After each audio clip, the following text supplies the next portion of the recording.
안녕하세요. 파라미의 나비효과의 파람입니다. 10대 4명이 대낮에 고가의 외제차를 훔쳐 달아난 사건이 일어났습니다. 더 논란이 되는 것은 이들 4명 중 2명은 형사처벌을 받지 않는 촉법소년이라서 더 논란이 되고 있으며, 여기에 더해 반성하지 않는 기미를 보이는 태도로 더욱 이슈가 되고 있습니다. 이번 사건과 촉법소년, 그리고 반성하지 않는 태도에 대한 영상까지 이야기해보겠습니다. 본격적인 영상 시작하기 전에 구독과 좋아요, 알림 설정까지 부탁드리며 지금부터 파라미의 나비효과 이야기 시작하겠습니다.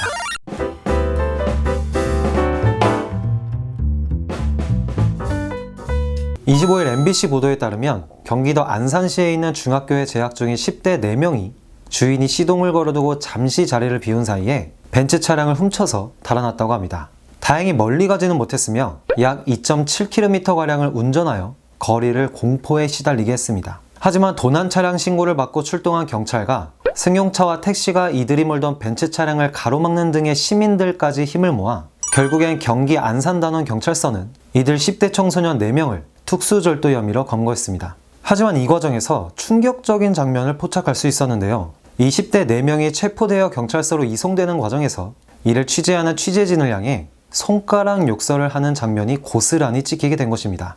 차 운전으로 인한 차 사고 피해자가 안 나서 자신의 잘못을 모르는 걸까요? 잘못을 반성하거나 뉘우치는 모습을 전혀 볼 수 없었습니다. 이들이 이렇게 대낮에 차량을 훔쳐 운전한 범행 동기는 운전해보고 싶었다, 호기심에 했다 라고 진술하고 있는 것으로 알려졌습니다. 이들이 이렇게 잘못을 뉘우치는 모습을 안 보이는 것에는 체포된 4명 중 2명이 범죄를 저질러도 형사처벌을 받지 않는 촉법소년 나이에 해당되기 때문일까요?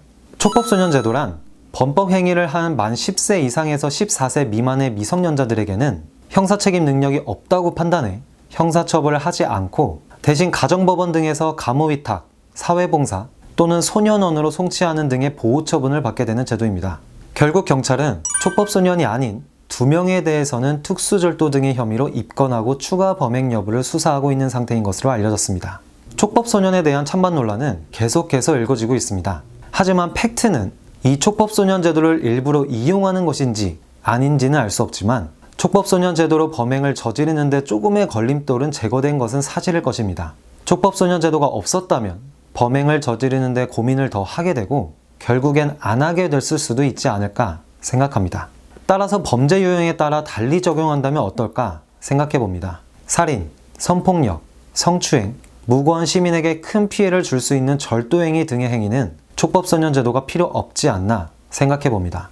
촉법소년을 주제로 영상을 만들어야 할 정도로 이들의 사건 사고는 끊이지 않고 그 수위도 성인 못지않게 이루어지고 있습니다. 분명히 지금의 촉법소년 제도는 개정이 필요한 건 사실일 것입니다. 오늘도 영상 시청해 주셔서 진심으로 감사드립니다. 구독과 좋아요, 알림 설정까지 부탁드리며 파라미가 운영하는 카페와 블로그, 그리고 2개의 채널들도 많이 사랑해 주시길 바라겠습니다. 그럼 오늘 영상은 여기까지 하고 다음 영상에서 뵙겠습니다. 감사합니다.